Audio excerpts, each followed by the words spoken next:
week, Justin Soule, Ronnie Renner, and Josh Grant.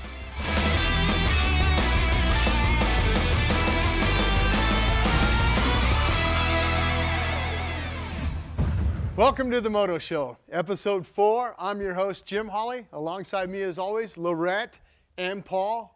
What a weekend we had of racing, and not only in Endurocross in Indianapolis or MotoGP in Indianapolis, but Southwick, Massachusetts, those nationals. I sat and I watched it. I was mesmerized. I was pulling for Dungey. Can Gosler get that bike going, man? And all of a sudden you see the bike come, that second moto, and he makes it just in the nick of time before Barcia laps. I can't even imagine being stuck like that without a bike.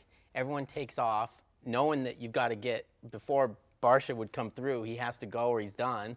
And then the bike shows up, he takes off, and I don't know how you get up that far and how would you have that much concentration to be able to do that. But I want to go to that MotoGP, man.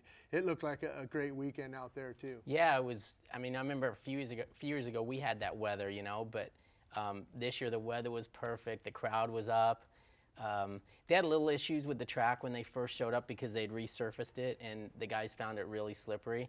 But it was a case of getting some rubber down, and they had not enough bikes going around there. I even noticed they'd run some cars around there during the break, and they got the rubber down on the pavement got a lot better. But Casey Stoner's in a class by himself, I think, at this point. You know what? I'm really sorry to interrupt you guys, but we have a big show to get into. We have guests that are coming in. We have Justin Soule from Endurocross and Works. We have Ronnie Renner, you know him from X Games and Freestyle, and we also have Josh Grant from Supercross and Motocross. So I think that we should probably start moving forward and get with those guys. All right, you heard it from Lorette. We're gonna move on. Plus, we got to do the weekend update around the world, and we'll get into a little bit of the MotoGP and the Southwick then. Stay tuned for the weekend review and Justin Soule. The Moto Show with Jim Holley, brought to you by JT Racing, making history again, and Matrix Concepts. It's what the factory teams use.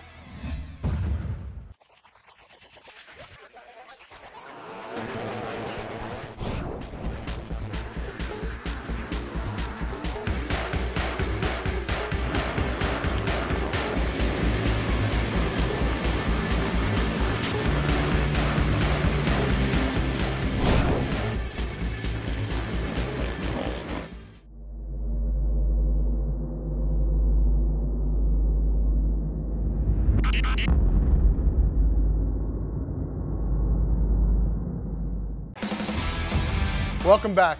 Let's go to the weekend review, Lorette. I know we had a lot going on this weekend. Yeah, Jim, we did. And let's get into it with the Indy Endurocross. As you can see, the pros came out to Indianapolis Endurocross round 3. And as the gate dropped, it was Colton Hager that grabbed the whole shot, but Taddy Bluzuziak and teammate Mike Brown made a big run for it. Mike Brown had the lead. Taddy Bluzuziak 1-1-1. Went after Mike Brown. Eventually, it was Taddy that grabbed the lead and grabbed the overall win. Let's move on to round 10 in Southwick, Massachusetts for the Lucas Oil AMA Outdoor Nationals. We're going to start off with that 250 class, and up front, it's going to be the South African Gwena Swanepoel getting that hole shot on his Yamaha there, but Hurricane Irene was in town, dropped a lot of rain. The track was treacherous here this weekend here, but the South African, he's going to come away with that first moto win.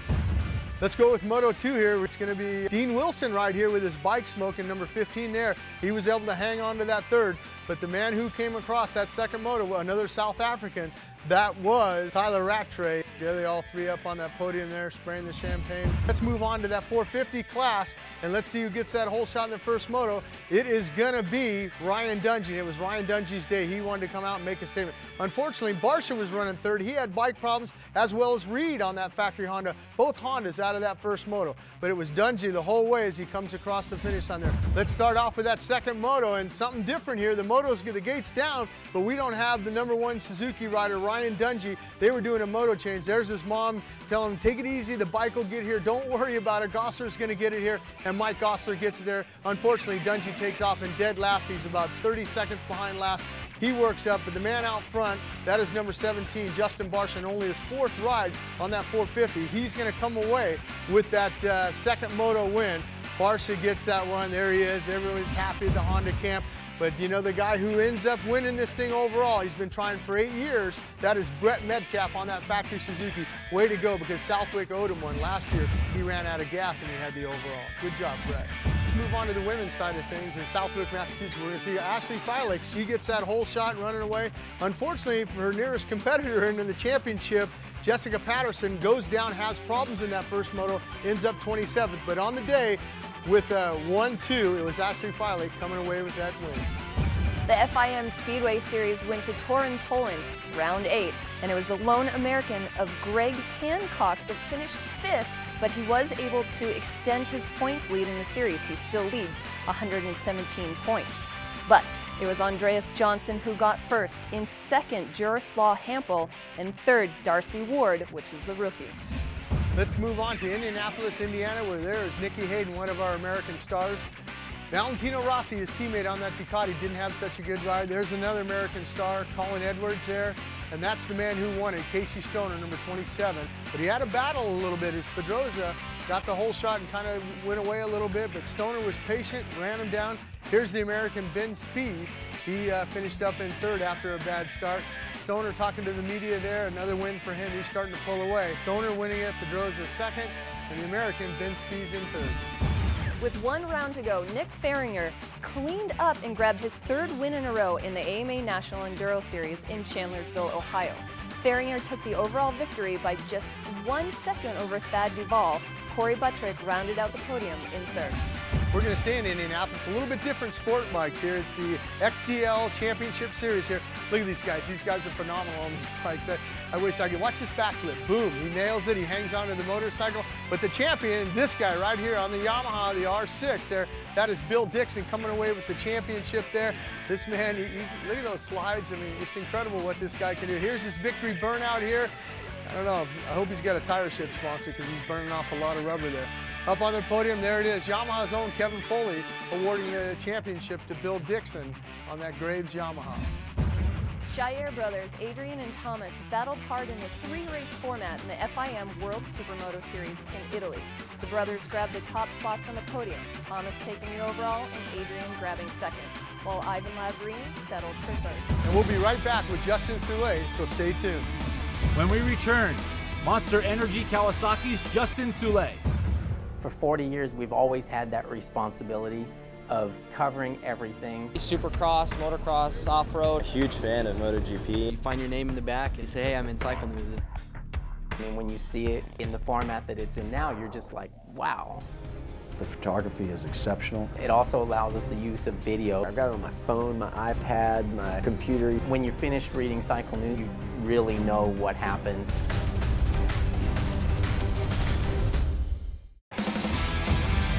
He is currently 5th in the points in Works. He grabbed the bronze medal at X Games Enduro X, and he was on the podium in Indy for Endurocross. Please welcome Justin Soule. Hey, thanks for being on, Joel. Man, thanks for having me. Hey, thanks so much for coming by. Thanks for having me. Yeah, of course.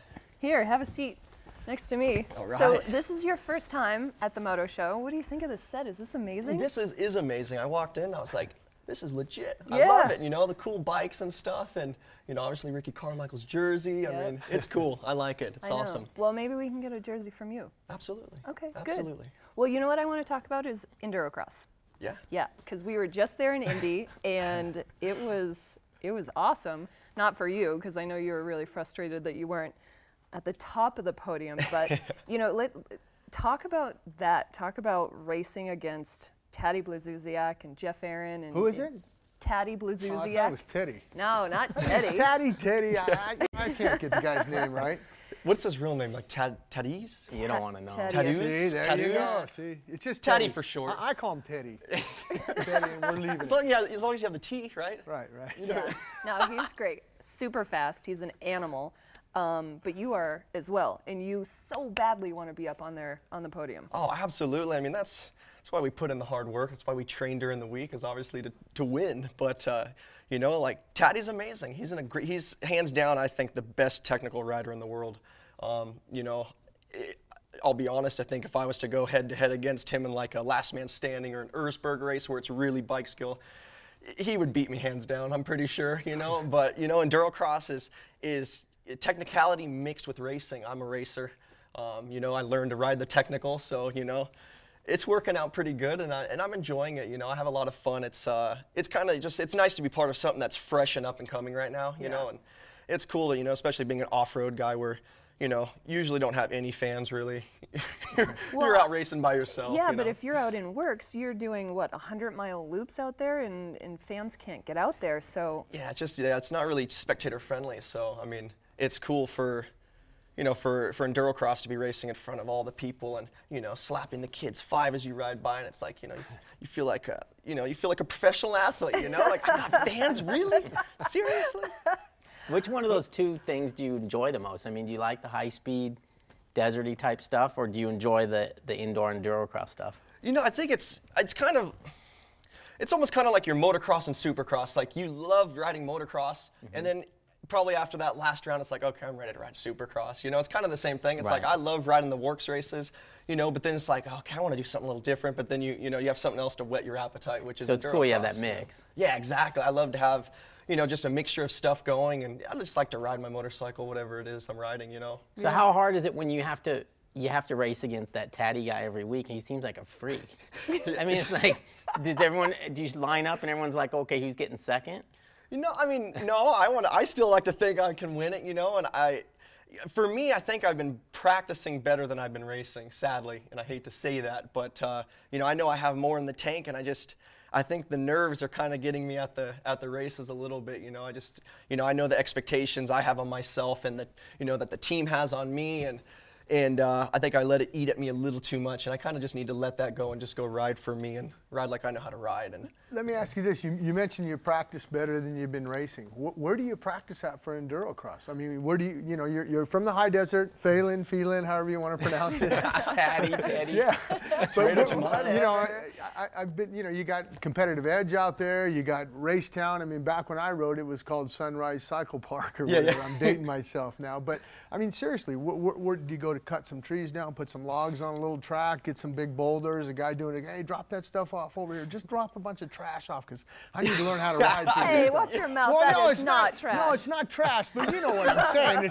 It's hard stuff to get around. I mean, I ride out in the desert all the time too, but I mean, yeah, you might encounter going down a sand wash and hit a rock, and you know, but where do you get all those rocks, and where do you practice at? Luckily, you know, Cowie's in tight with a guy named Marty Wells, who's located down in Ukaipa, and his kind of side business is the county pays him to dump their junk, I guess you could say. See, there you go, Lorette. See, he said junk, I said trash. It's junk to the county, but to us, it's like, oh my gosh. It's a gold mine. We could jump that, we could do this. I mean, it's cool, but yeah, he's got a track, and it's pretty legit.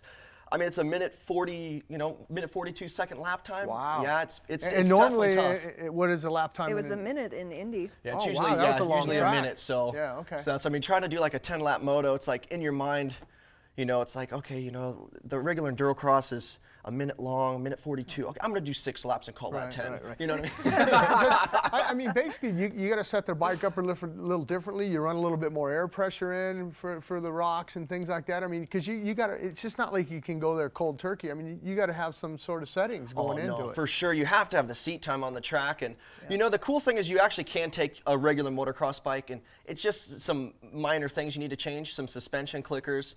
Softer or harder? I go a little bit. I run the forks pretty hard, so it kind of stays light on everything, and I run the shock pretty soft. Okay. Because there's a lot of logs. Like, I guess you could say it's not. I like to slam into them with my front wheel versus like wheelie and kind of kiss the log. Okay. So I like to have it a little bit stiffer. And what just about for that. what about rebounds? Say for instance, you know, you slow the rebound up, because I mean, Paul, you were mentioning that, man, sometimes it looks like it just the bike was going to jerk your arm out of the socket. Yeah, it's definitely slower rebound for sure. Okay. So yeah, no. That's for you technical guys out there. I thought I'd throw that in there. Well, what about works? You just came back from Washougal, right? Yeah. Okay, so what's the goal with that?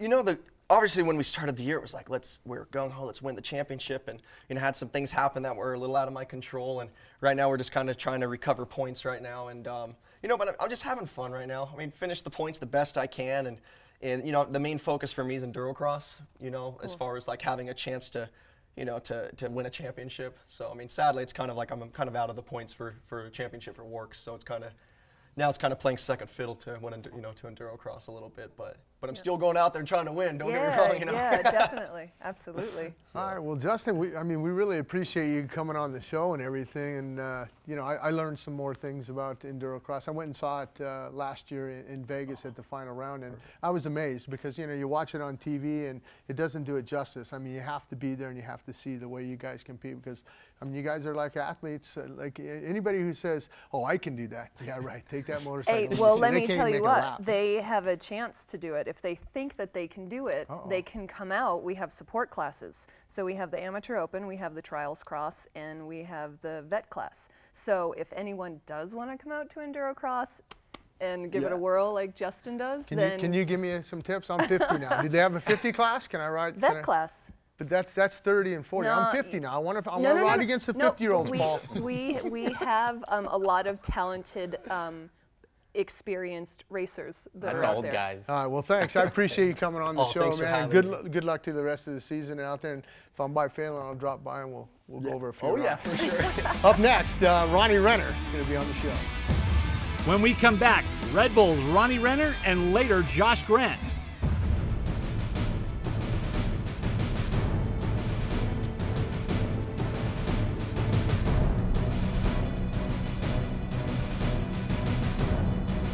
Second, Bailey in first.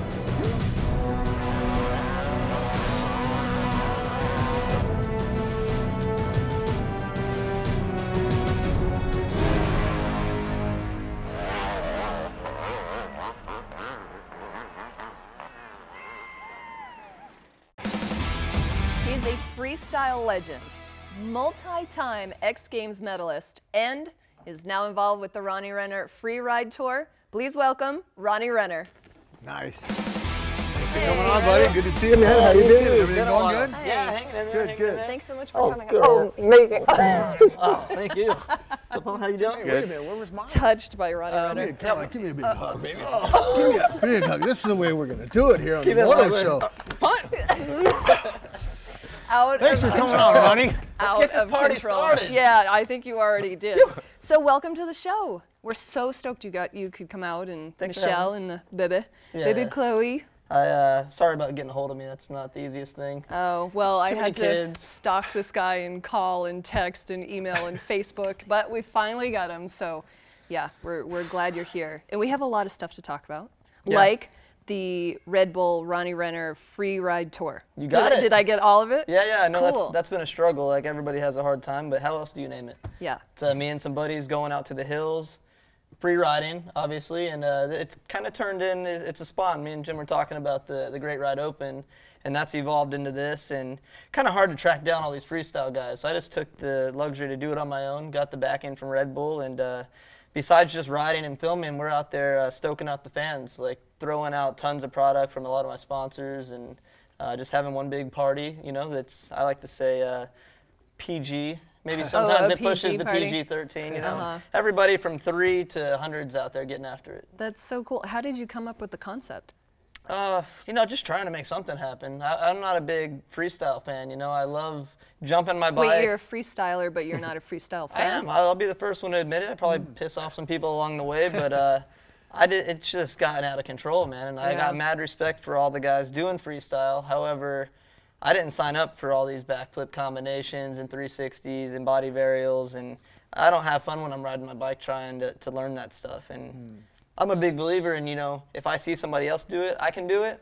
Problem is that stuff, you're just asking for it, you know. And I've seen a lot of buddies go down. I've seen a lot of injuries, a lot of heartbreak, and a lot of people not getting paid enough. So I decided to do my own thing. I love riding my bike. Couldn't cut the mustard racing. And here I am free riding. I love jumping stuff, and it's just perfect for me. It's the most fun you could have on a bike. The way you talk, it sounds like you just like to go ride and do all that freestyle stuff that's kind of free riding more. Yeah. Is that whole X Games thing, does that turn into a big stress? It The does, whole you know. competition thing? I've positioned myself well where X Games to me is just doing step up. I mean, a lot goes into it, and I take a lot of pride in, you know, being a top contender in that, and that's where I've gotten my 2 gold medals at X Games. As far as in the U.S. X Games goes, and it's a cut and dry winner. There's no judges. Right. It's as close to racing as you're going to get, and there's been guys like McGrath come and do it, Carmichael, and I've been there battling with them all, and that's a good feeling. Yeah, Now you know what? that- Wait. My favorite comment I think that you've ever made was that you wanted to beat the GOAT so you could be the goodest of all time, because Carmichael's the greatest of all time. Well, that was, you know, one of the things that one of the guys that one of your competitors that you're having a hard time with is Matt Byton. I mean, that guy seems like he's a specialist on that step-up deal, and you and him go head-to-head, and I know that. I mean, it gets to you. I mean, I can see it in your face right now that you're like, man, he's got another gold from me. I love the guy, man. He's a cool dude. You know, we always have a good time. Sure. We'll be shooting the breeze down, you know, a minute before we're jumping. Right. But it's a competition, and you gotta hate it, because for some weird reason he looks like crap in practice. Right. Beginning of the contest, I'm like, oh, I got him tonight, and then he just pulls it out, man. And you know, as it went down this year, I was like, all right, I feel really good. Byton don't look so good, and I started getting overconfident, and there he comes, just all of a sudden making it happen. And I missed my last 2 attempts, and my buddy's like, he's not gonna make it. And I'm like, yep, he's gonna make it. And sure enough, you know, So that deal's just once a year? I mean, a couple of weeks before you bust the stuff out and start practicing? I mean, you can't get motivated to practice that all year. But you can't really practice step up because the landing hurts so much. There you go. It's tough to, just like that. I can go out there and find a setup and ride a little bit and, you know, feel the bike out, get it set up well, but there's only one way to practice. I know that I'm going to make it to the end of the night. Usually that's, you know, I've got the confidence that I'm going that far.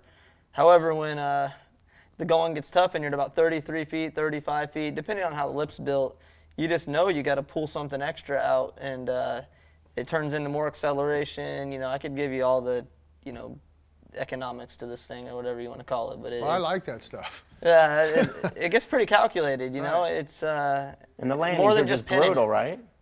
The landings are brutal. Oh yeah, I'm stumbling. I'm trying to like find the right wording to make this sound really precise, but it's not just pin it and use all balls. You know, you got to have your bike set up right. It can't just be a rocket ship bike. You can't just have stiff suspension and suck up the landing. You got to have all your ducks in a row, and I keep just not putting the preparation in. You know, the landing's so hard, you can't practice going 35 feet every time. The whole 2-stroke, 4-stroke thing sort of changed about, didn't it? Didn't everyone start on 2 strokes, and it's kind of...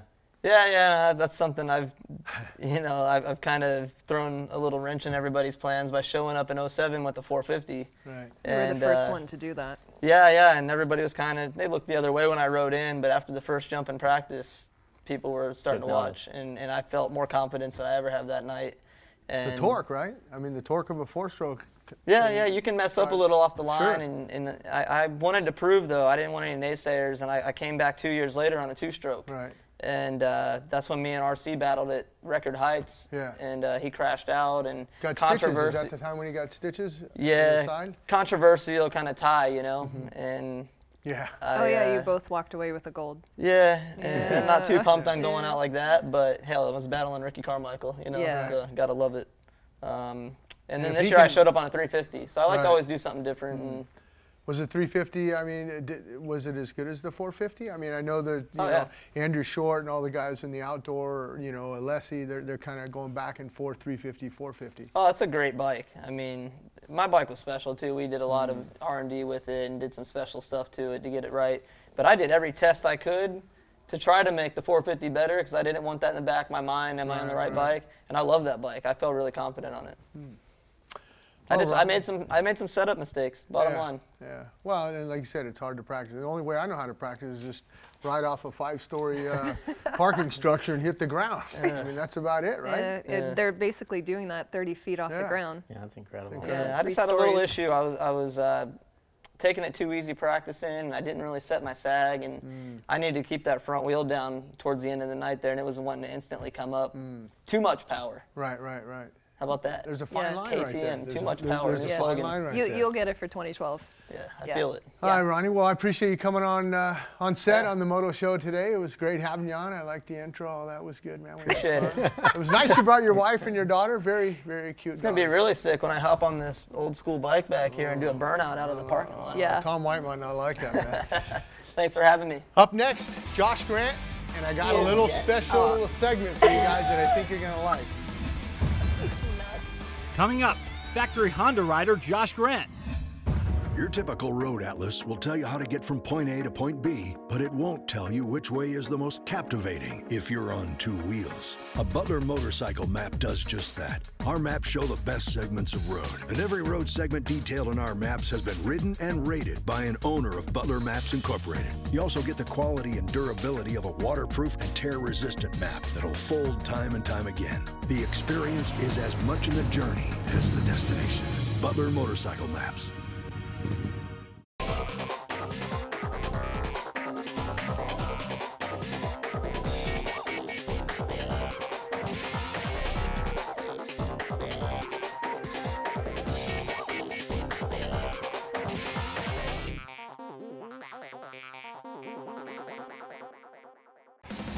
The Moto Show with Jim Holley has been brought to you by Husqvarna Motorcycles, Ride More, and Butler Motorcycle Maps. Pretty good, huh, Paul? Very good. Lorette, you like them? Yeah. I want you to eat more. My buddy James Ellenberg over at BigJimsCookies.com, he hooks us up. You know, he's a big follower. He listens to us and watches the show, follows on Facebook and Twitter and everything. Oh, cool. Well, I thought it'd be kind of cool to have a new little segment, have, you know, one of the people that are watching us, you know, write in, you know, and we're going to ask the question. So let's go to the graphic up on the screen and see what it is. It's how do pro motocrossers keep cool during the Nationals? Aaron from San Diego asked us this question. Aaron, we're going to answer this question, man. I think I got the right guy for you. I think you're going to like this piece. Hey, motocross fans, you want to know how to stay cool at the Nationals?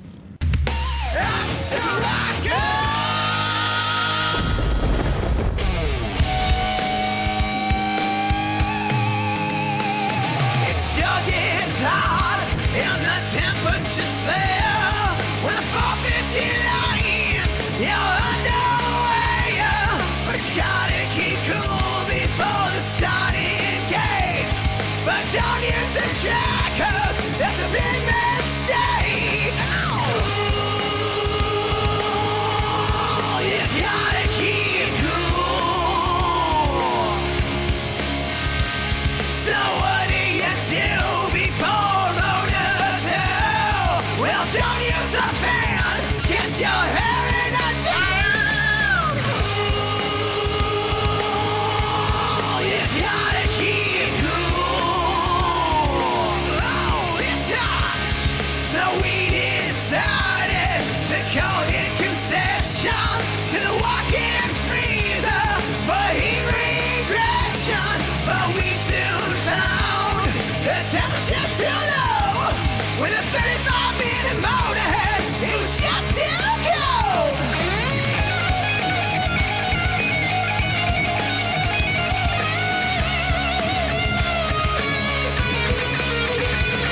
Then after I thought I found the golden rule for drowning the heat, you use a kiddie pool.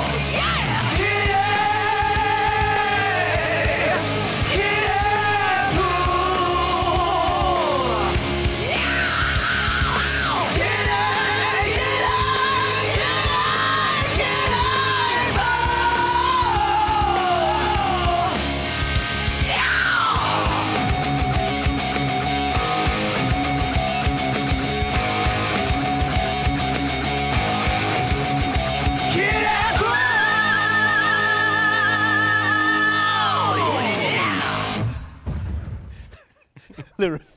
You didn't like that, Lorette? Look at the look. You got to admit the guy was creative. I mean, I thought it was hot. Okay, hot.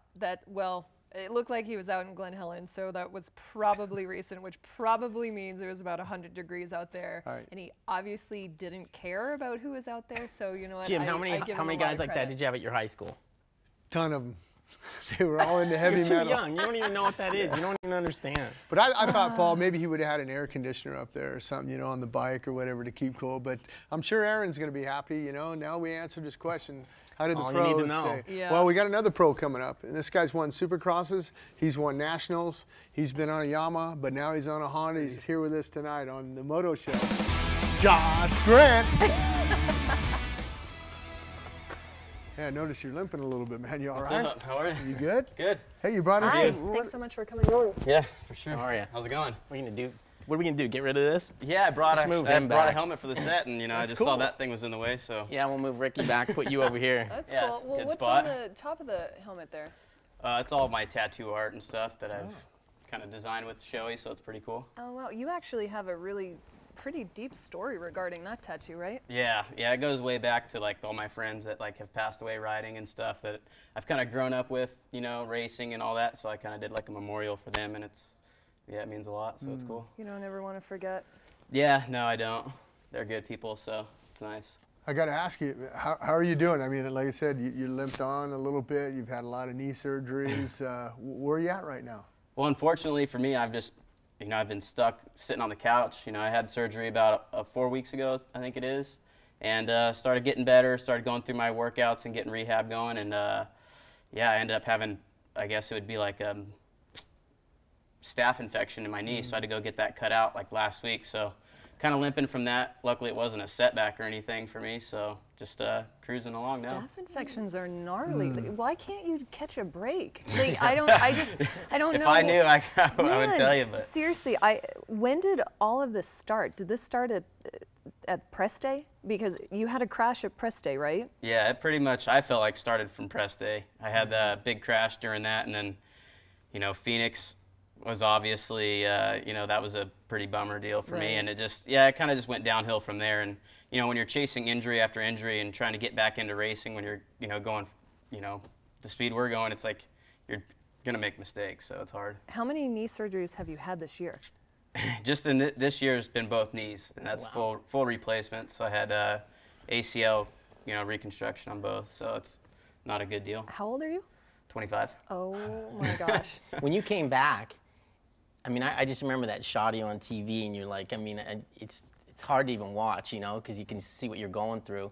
Did you feel like, I mean, was there pressure to come back too soon, or was it just not related to the other injury? Yeah, no, it wasn't even my other knee.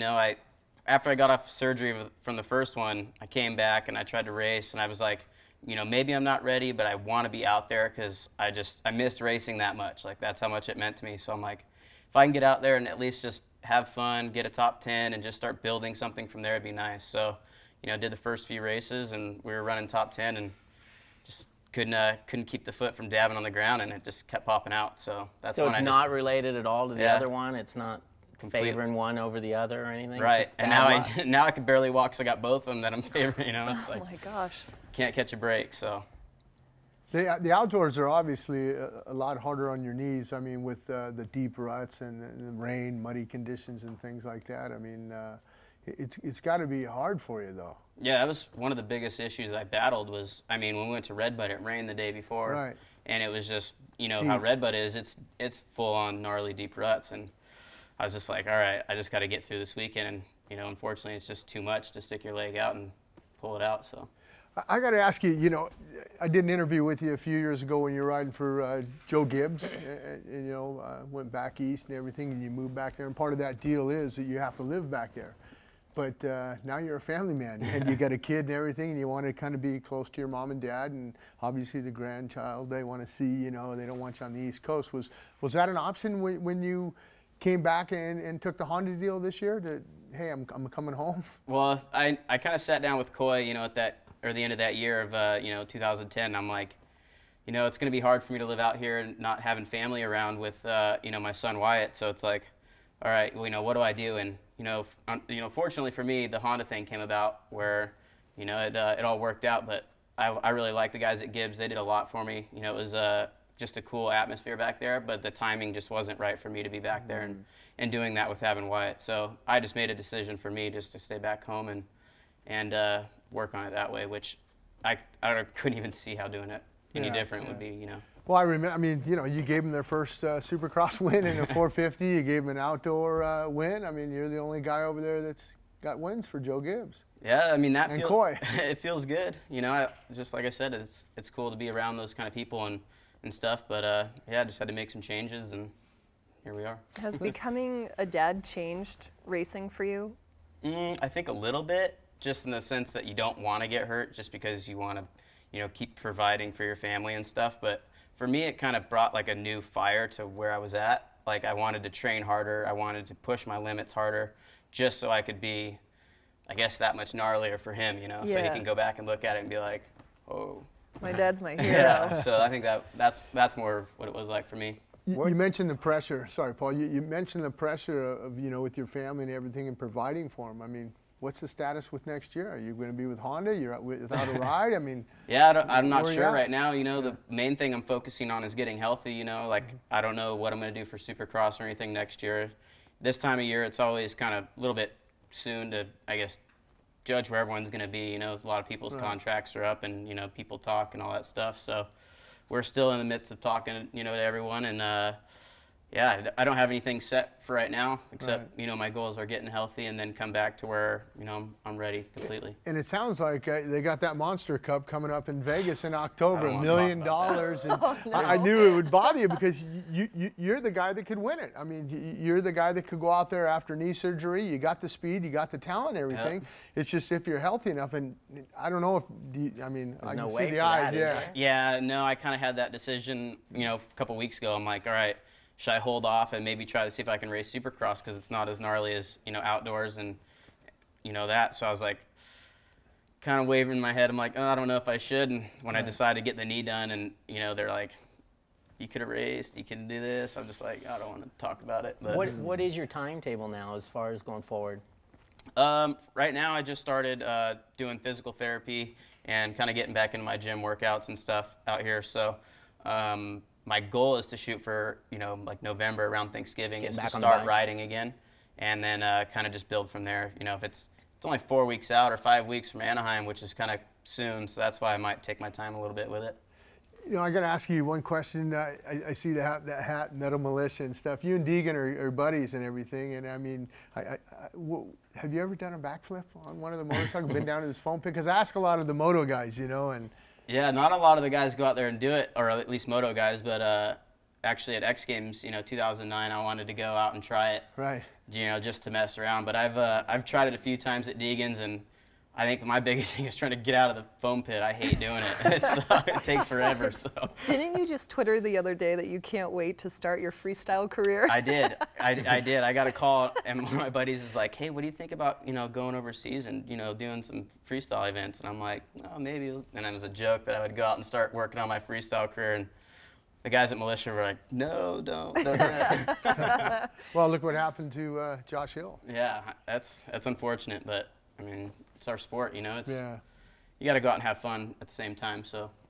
Well, you're not having fun now sitting on the couch. Well, this couch you're having fun on. Yeah, I'm having fun, man. I get to watch my kid grow up, and that's what's cool about being home. And you know, it does suck sitting there and watching the races, but at the same time, like, I'm getting to see like life experiences that I haven't had before, which is cool. Right. All right. Well, hey, we appreciate you coming on the Moto Show. Want to wish you the best of luck. I appreciate it. Thanks. Hopefully, come Anaheim, you're on a bike and you're riding. 100% healthy. Yeah, I'd like to see it. Yeah, do some good luck here pretty soon, I think. Yeah, it's bound to flip over sometime, you know. So hopefully 2012 is what it is. So good luck. Well, that's it for the Moto Show number 4. You're on the 4th episode. We want to thank everybody. Make sure you check out our website, themotoshow.com, the YouTube channel, Facebook, as well as Twitter, and share with your friends. You know. And we really appreciate you guys, all your comments and everything. We want to thank our guests, Josh Grant, the factory Honda rider, Ronnie Renner, and Justin Soule. I'm going to go riding with Justin Soule. Yeah, he's cool. Thanks again. Set decorations provided by Autographed Collectibles. Visit them at signedandauthentic.com. Also, Pacific Panel Products and shop.retro.net.